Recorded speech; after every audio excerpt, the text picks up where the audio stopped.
Clean the pot. Add some water. Let the fire smolder without flaring. Wait for it to cook naturally. Perfection comes with time. In Hangzhou cuisine, the secret to sudongpo, pork's texture, lies in mastering the heat. Slow cooking. With water and fire. In an earthen pot. Drive out excess fat. Making a delicacy through the alchemy of time. Sudongpo's life philosophy is to embrace joy and endure fate. Life, like sudongpo pork, becomes mellow when the effort is right.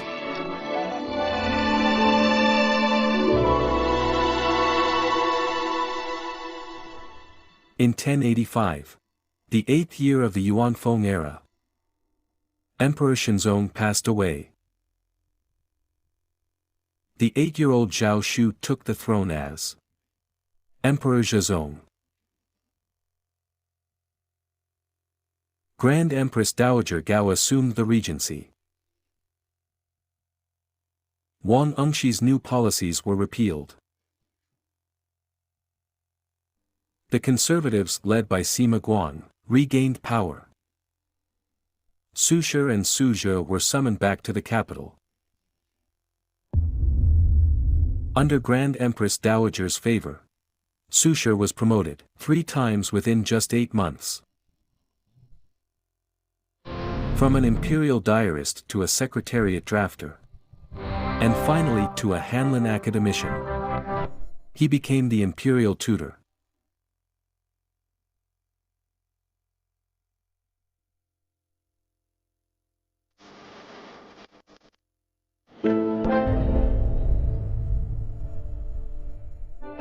At that time, Su Shi lectured Emperor Zhezong on historical texts about morality, governance, and the rise and fall of dynasties, hoping to inspire him in ruling the realm. Empress Dowager was remarkable. Known as Gao Tao Tao, she ruled with a power akin to a surging river.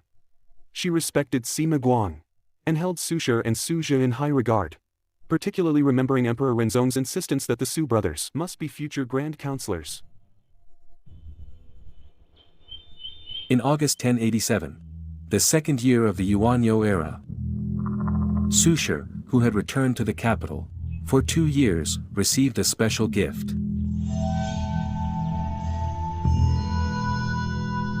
Huang Tingjian, one of his 4 leading students, sent him a box of tea, along with a poem.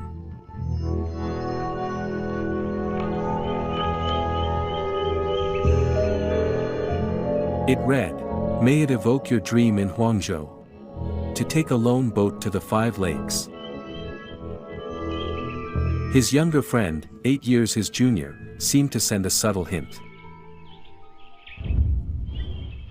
A year earlier, in the spring of 1086, Huang had finally met Su Shi, his longtime spiritual friend, in the capital. That year, recommended by the reinstated Sima Guan, Huang was assigned to revise Comprehensive Mirror for Aid in Government, review the records of Emperor Shenzong, and compile national history.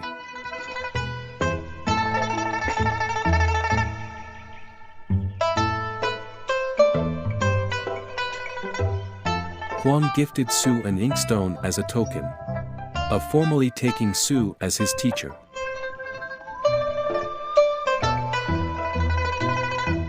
Though they were teacher and student, they treated each other as brothers. Their peers acclaimed Su and Huang, inseparable, together, penned all the world's poetry.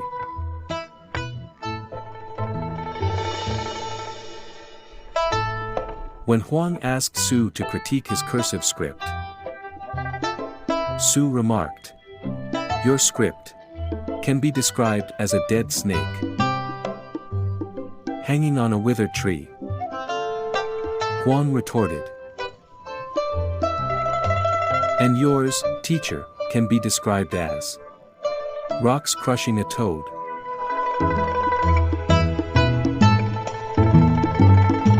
Su Shi was like that. He knew his own temperament well. He was fully aware that his words could offend others and earn their resentment, yet he chose to speak his mind, rather than stay silent. This was Su Shi. Simple, candid, and utterly without pretense. His unrestrained speech led Huang Tingjian to send tea as a gentle reminder to tread carefully and stay grounded. Even in moments of triumph, Huang urged Su Shi not to forget his past exile and to step back at the right time. In short, the capital was a den of troubles, and leaving early was the wisest choice.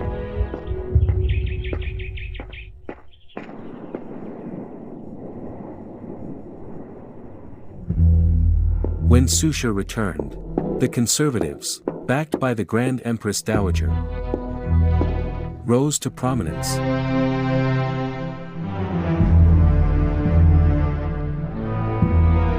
Reinstated, Sima Guang gained the Grand Empress Dowager's complete trust and was instrumental in state affairs.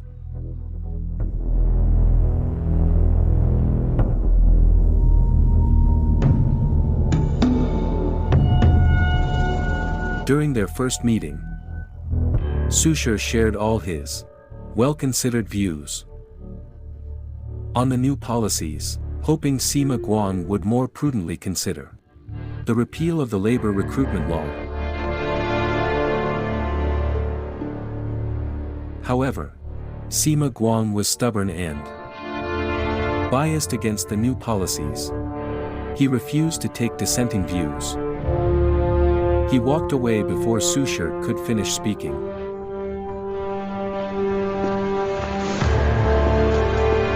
Furious, Su Shi exclaimed at home, "Sima Guang, stubborn as a bull."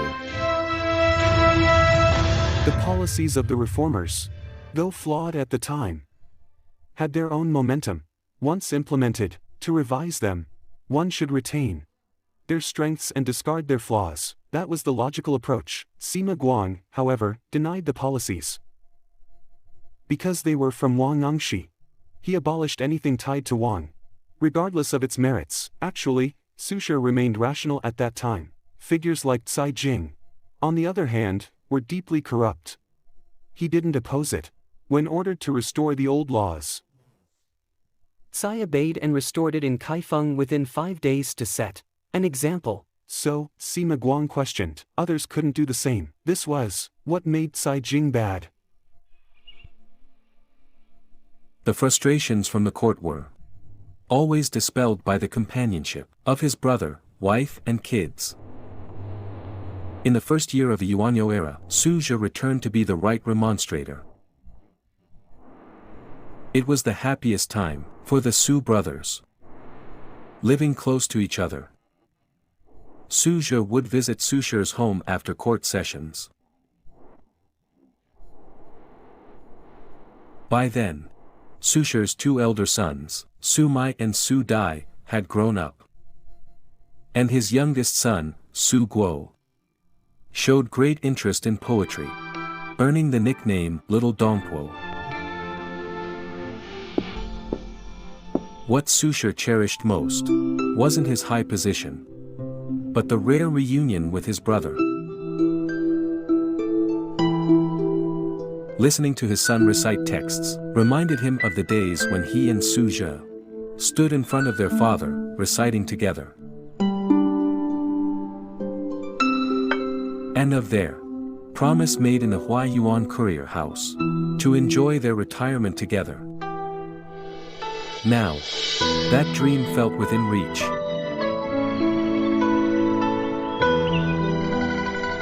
His wife, Wang Runji, who had followed him through years of hardship, no longer had to till the land to make ends meet. In the capital, she could enjoy the finest silks and delicacies, to her heart's content.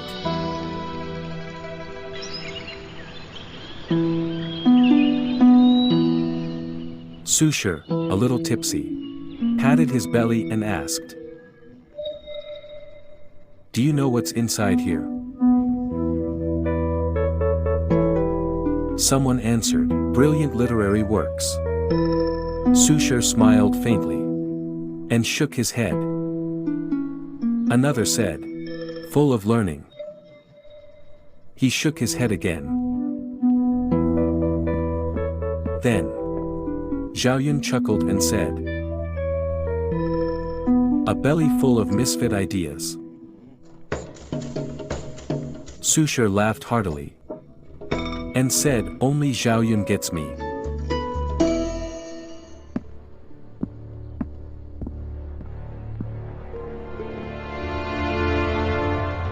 The political rivalry remained fierce. Su Shi, who pursued truth, was accused of lacking a firm stance. Caught in the crossfire, he suddenly recalled those lines from the poem by Huang Tingjin. They now seemed especially apt. Just as he had done 18 years ago, Su Shi requested to leave the capital and take up a practical local post.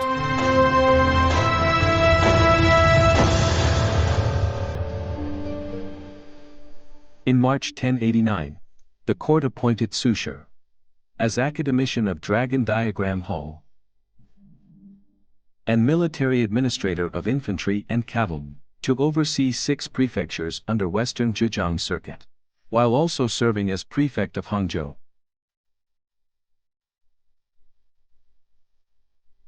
I must have lived in Hangzhou in a past life, for every place feels like home.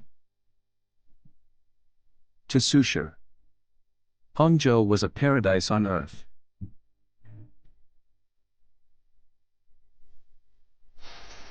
That summer, over 50-year-old Su Shi returned to Hangzhou. As he wrote, he saw himself as a Hangzhou native in a past life. So he felt obliged to do something meaningful for its people to repay the kindness of this city. Hangzhou's people were known for their courage. When Su Shi was thrown into prison, most kept their distance. But Hangzhou's citizens stood by him. They even raised funds to hold Taoist rites, praying for his safety. When Su Shi was exiled to Guangzhou, they pooled money to send him local specialties.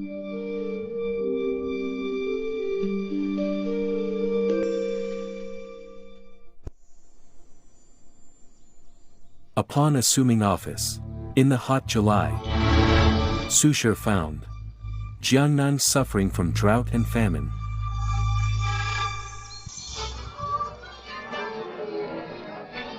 A poor harvest led to a surge in rice prices.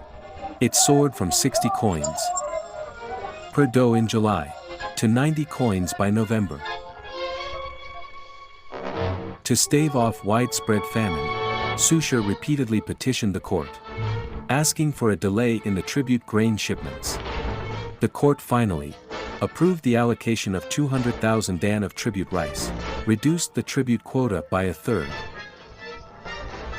and granted 300 official monk certificates for disaster relief.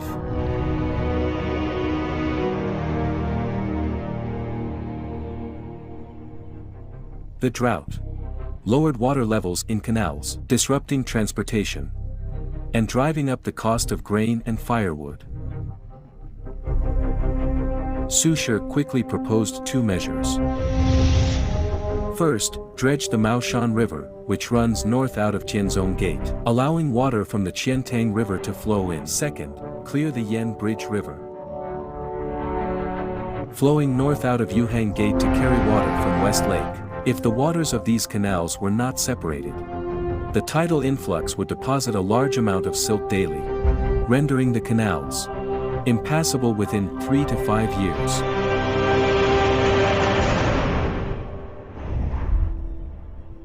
The dredging succeeded. The people of Hangzhou marveled.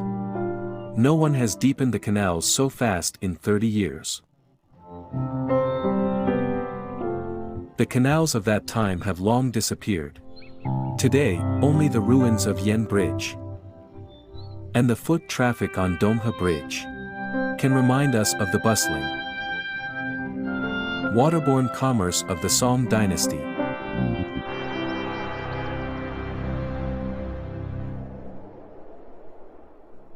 Disaster often breeds disease. Soon, a plague began to spread rapidly. As a key transport hub, Hangzhou suffered heavier casualties than most places.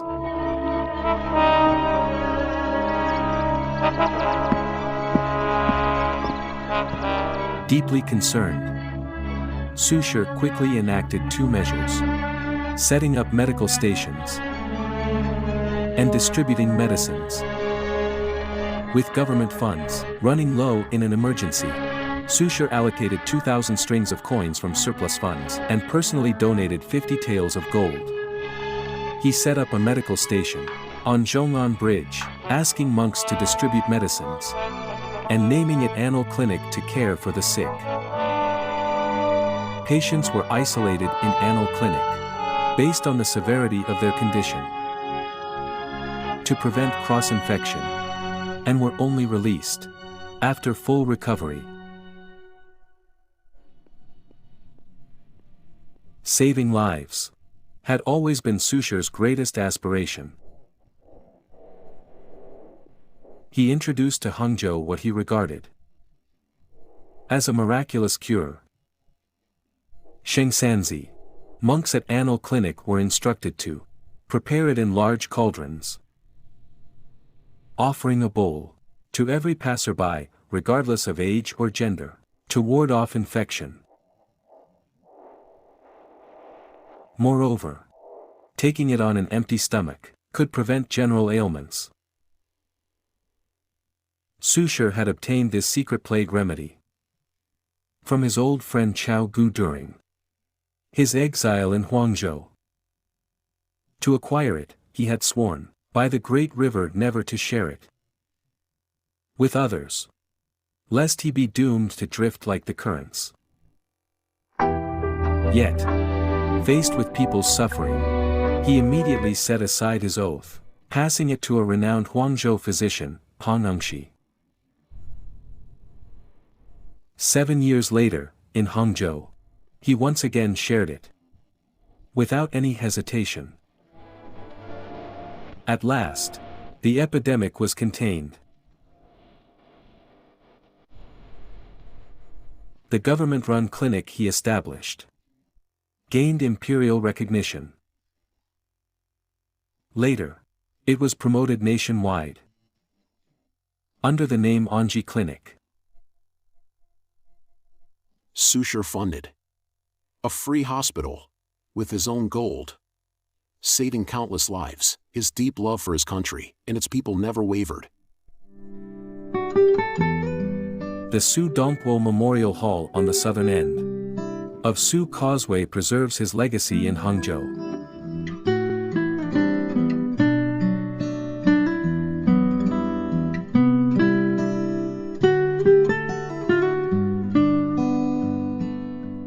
Among its exhibits is a model of the Anle Clinic, ensuring his kindness of saving lives will be remembered.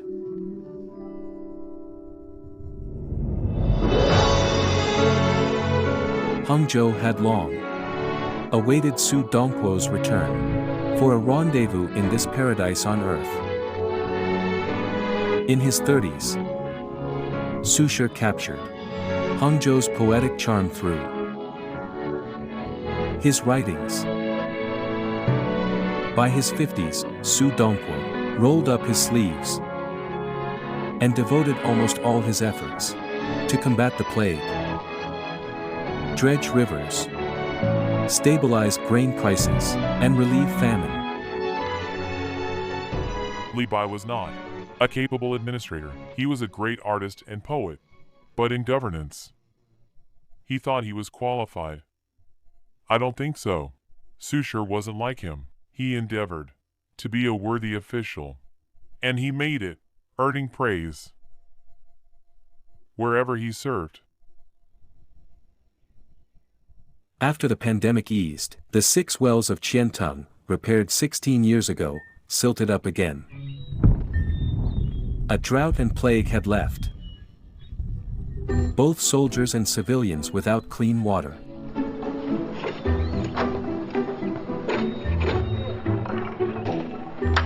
Of the 4 monks who had overseen the well's repair, only the 70-year-old Zigui remained. He advised Su Shi to replace the perishable bamboo with ceramic cylinders as water conduits, and to place them within stone troughs. Both sides should be fortified with bricks, and the bottom cover should be made sturdy. This way, the work would be done in 1 or 2 months.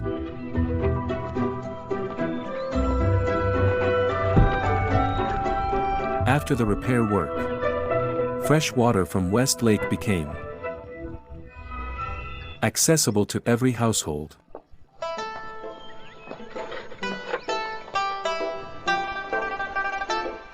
Today, of the 6 wells, only Prime Minister well remains. Standing amid the bustling crowds on the western section of Jifang Road, it has become a landmark in remembrance of Su Shi.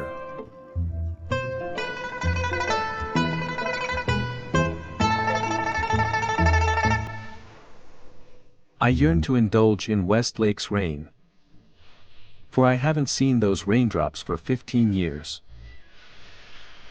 After 16 long years away, Su Shi's heart still longed for the dreamlike West Lake.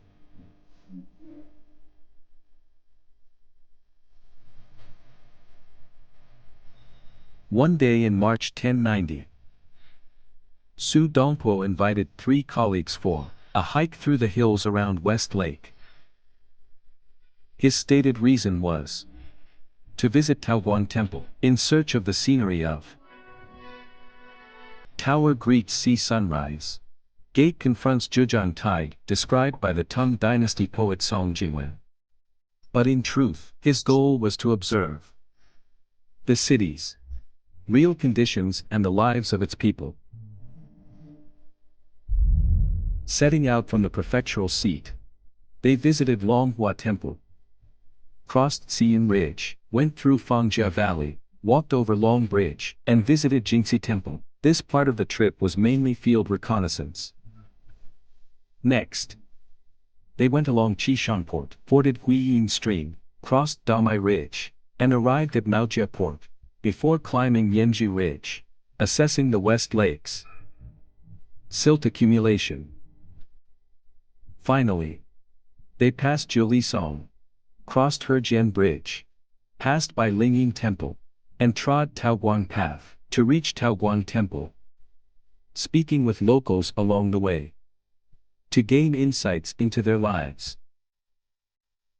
By the trip's end, Su Shi had found renewed purpose in his return to Hangzhou.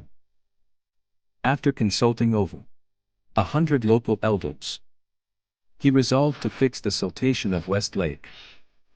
In requesting monk certificate to dredge West Lake, Su Shi wrote, "West Lake is like Hangzhou's eyes and brows. What would it be without it?" In this petition to the court, Su Shi laid out 5 reasons why West Lake was indispensable. It sustained fish and birds, provided drinking water, irrigated farmland, enabled canal transport, and contributed to liquor tax. He even thought of taxes, so, as a local official, his governance was incredibly thorough and comprehensive. On April 28th, in the 15th year of the Yuanyo era, West Lake was reborn. Su Shi conscripted workers to clear the pondweed and dredge the lake bed, piling the excavated reeds and silt in a straight line in the lake, to build a long embankment, stretching from South Mountain to Qixia Ridge. The 7th day of this project was the Dragon Boat Festival, believing he was doing a great deed for the people. Su Shi felt elated. He ascended Gushan Hill, standing where Bai Ji once managed the lake, and gazed over West Lake with great satisfaction. Under his leadership, officials and commoners alike were mobilized. A workforce of 200,000 laborers was assembled, meaning 1,600 people worked on-site daily. In just over 4 months, West Lake was restored to its former beauty.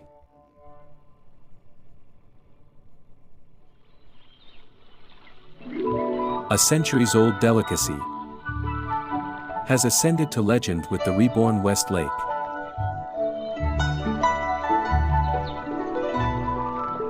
On completion day, the people of Hangzhou brought pigs, lambs, and wine to reward the workers.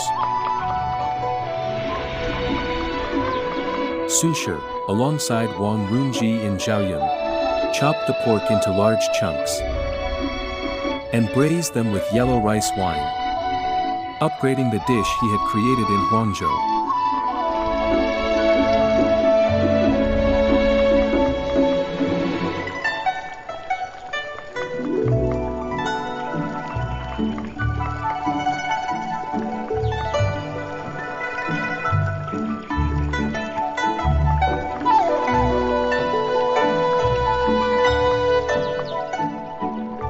Su Shi gained the sudongpo legend in Hangzhou and revived West Lake in Hangzhou. He even enriched Hangzhou cuisine. Sudongpo wrote many poems, resonating deeply with the common people. People, like Su. Naturally, many chefs drew inspiration from his verses, creating new dishes that enriched and shaped Hangzhou cuisine significantly. In this city, we can still experience the lasting impact of sudongpo culture intensely. For instance, when my coworkers, students, and I eat at the university canteens, we get to enjoy the pork dish named after him, namely sudongpo pork. Echoes of Song Dynasty cuisine can still be found in Japanese culinary traditions. When it comes to dishes related to sushi, sudongpo pork stands out. In Japan, it is known as butakakuni. Spring Dawn at Su Causeway holds the highest renown among the 10 scenes of West Lake. After the causeway was built, hibiscus and willows were planted along it. Su Shi's hometown, Meishan, was also adorned with these plants. In shaping Su Causeway, he was, in a sense, recreating his home in Hangzhou.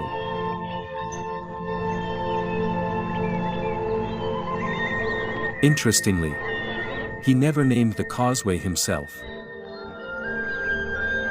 It was his successor who named it Su Gong Causeway.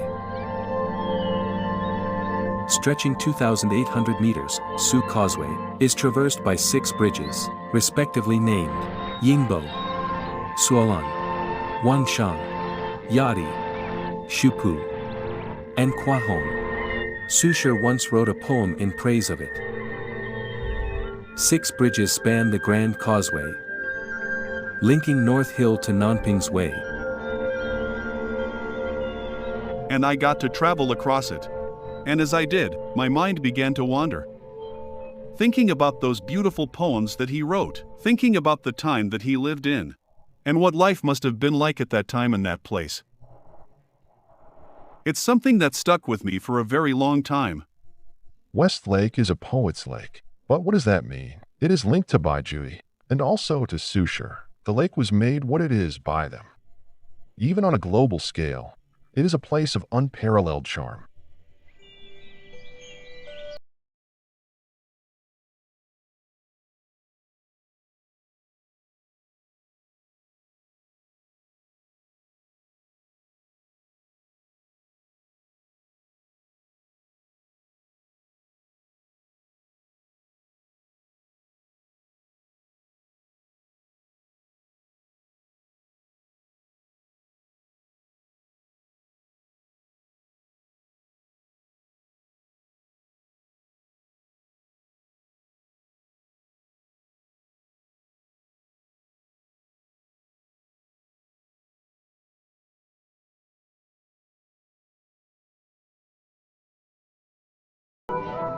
A romantic love affair with the city itself.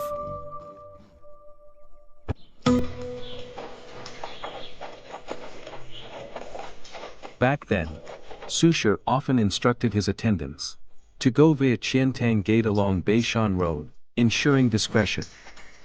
He would slip away with just 1 or 2 guards and a folding screen, setting sail from Yongjin Gate.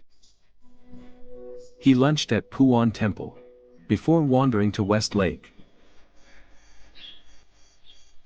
He would stop to rest at pavilions, and his attendants would set up the screen and writing desk.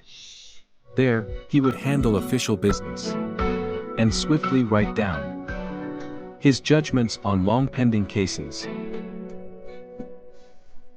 Once business was done, he drank freely. By dusk, he rode back to the city, greeted by crowds eager to see him.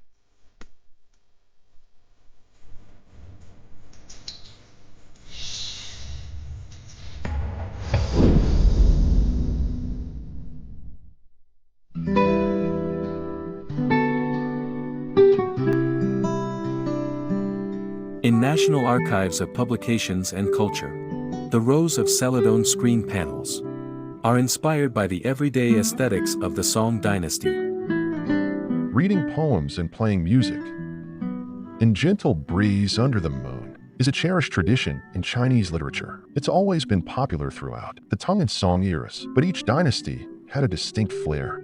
Su Shi embodied the style of the 6 dynasties, with a deep affinity for nature.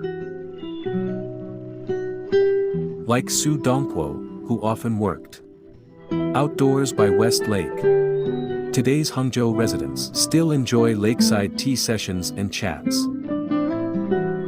Perhaps Su Shi was the first to popularize the lifestyle of living with nature, which endures to this day.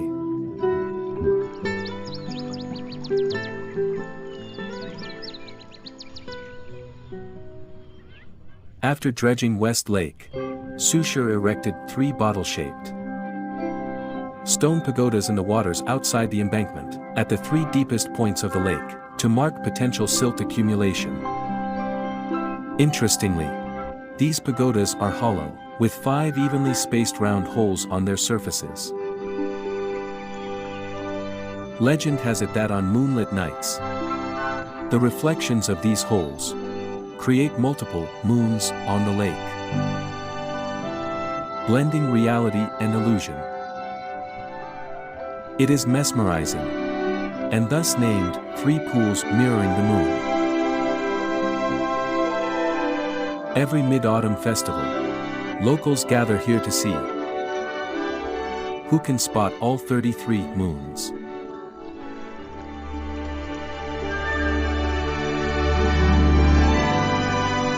Su Shi's restoration of West Lake over 900 years ago shaped its layout and scenery.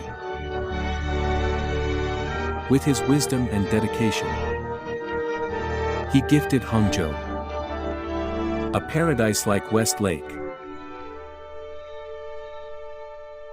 There is an intriguing phrase in Sudongpo's aesthetic philosophy. When discussing his thoughts on painting, he said, "Adapt the form to the object." This reflects his unique creativity, which can be distilled into the idea of finding poetry in everyday life. Over his lifetime, Su Shi composed 453 poems related to Hangzhou and West Lake. His fateful bond with this place is not a false claim. He had a profound appreciation for West Lake's natural beauty, drawing from it deep spiritual and aesthetic nourishment that fueled his creativity.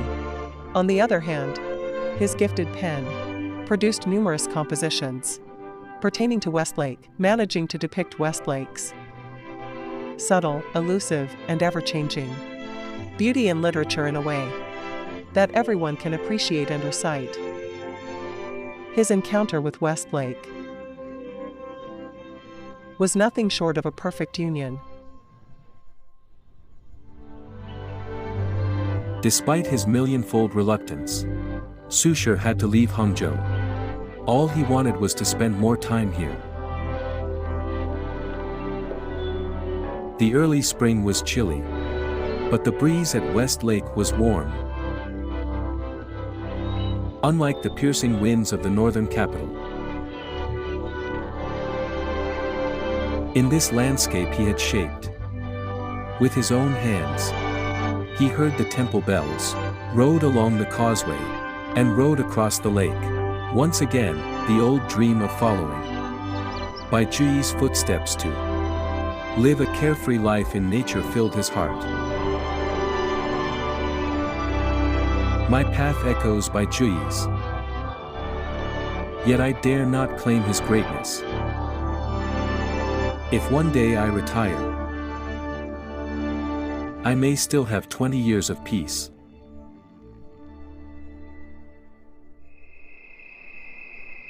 In March 1091, at the age of 54, Su Shi was summoned to the capital.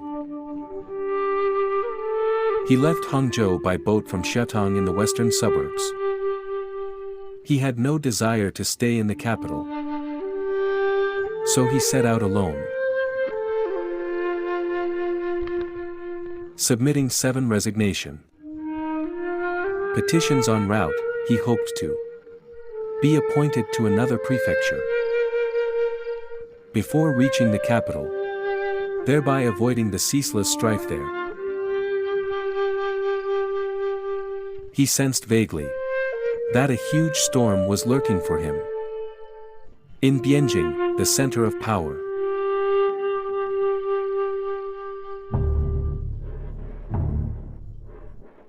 By 1092, Emperor Zhezong had turned 15 and was ready to take over the reins. That September, Su Shi assumed his new role as Minister of War and Reader-in-Waiting. Following the sacrifice ceremony, he was promoted to Academician of Duanning Hall, Hanlin Academician Reader-in-Waiting, and Minister of Rights. These were the highest positions he had ever held.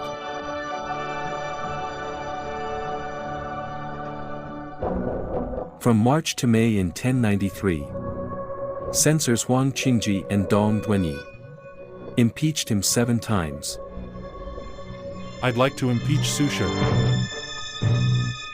They selectively excerpted lines from decrees Su had drafted 6 or 7 years earlier as secretariat drafter, twisting his words to accuse him of slandering the late emperor.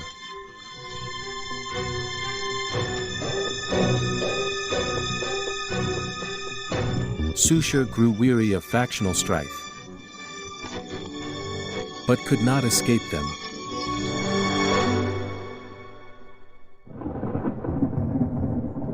On August 1st, a crushing tragedy befell Su Shi out of the blue.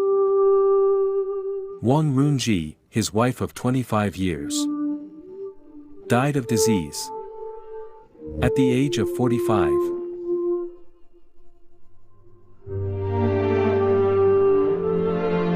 Looking back over the years, she had shared his struggles, neither bitter in poverty nor arrogant in wealth. She raised Su Shi's eldest son from his first marriage as her own. Under her care, the Su family had known harmony and warmth. Pitiful were this couple who shared weal and woe, supposed to grow old but torn apart. In Su Shi's prime, overwhelmed by grief, he poured his sorrow into verse, with tears running dry. He vowed to be buried beside her one day. Only then could his sorrow find rest. Wang Runji was not well educated, but during Su Shi's most difficult years, especially his exile in Hangzhou due to the Crow Terrace poetry case, she bore the weight of all their hardships with unwavering resilience. Su Shi, who named himself Sudongpo, had to work the land himself. Once, their only ox fell ill, And it was Wang Runji who cured it. Overjoyed, Su Shi even wrote a letter about it to Zhang Dunan, his confidant at that point in his life. Wang Runji was, in every sense, his steadfast anchor. On September 3rd, the Grand Empress Dowager, a consistent supporter of Su Shi, passed away. Changing the political landscape, uncertainty gripped the court. The day after Emperor Zhezong took power, he reinstated 10 eunuchs, including Liu Yuan, those reformers who had lost power. During the Yuanyo era began stirring again.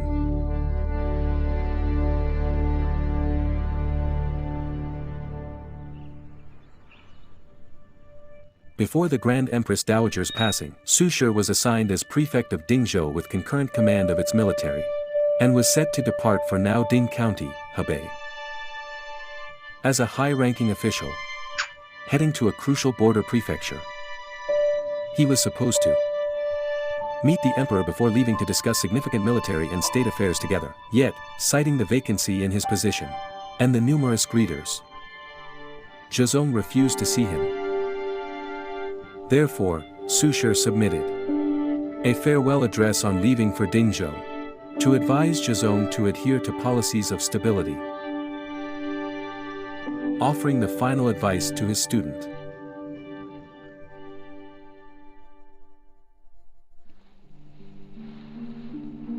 On September 14th, as rain fell cold and parasol leaves drifted, Su Shi hosted a farewell banquet for Su Shi at home.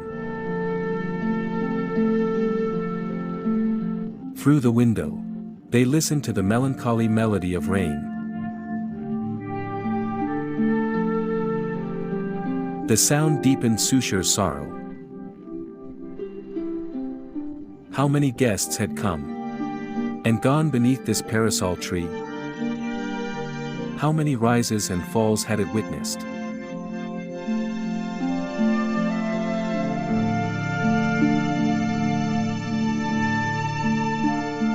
After this parting, who knew when they would meet again?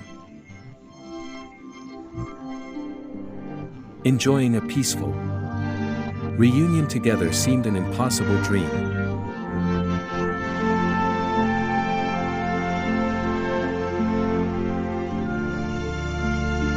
Overcame with emotion, Su Shi composed a rainy farewell to Zio in the Eastern Mansion.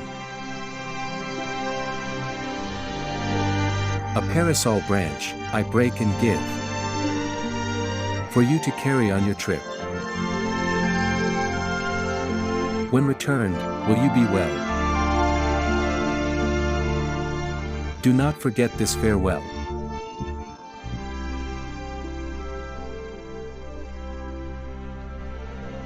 In the poem's opening, he converses with the parasol tree in his brother's house. By the end, he spoke to himself in the voice of the parasol tree. Ultimately, the tree symbolizes his brother. So, although the brothers appear as two individuals, they are one in spirit. To Su Shi, he and his brother were two branches of the same tree, so deeply connected that their bond defied explanation. On October 23rd of 1093, Su Shi arrived in Dingzhou, located near the Songliao border. Dingzhou was a military stronghold of the northern Song dynasty. He threw himself into his duties to fortify the frontier, unaware of the threats lurking behind him.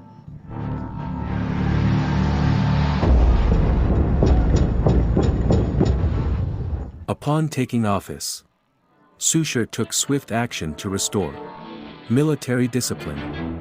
He first punished officers who embezzled rations, banned gamble and alcohol, intensified soldier training, and oversaw inspections. Meanwhile, he dispatched officials to assess the condition of old barracks, drew up repair budgets, and petitioned the court for funds.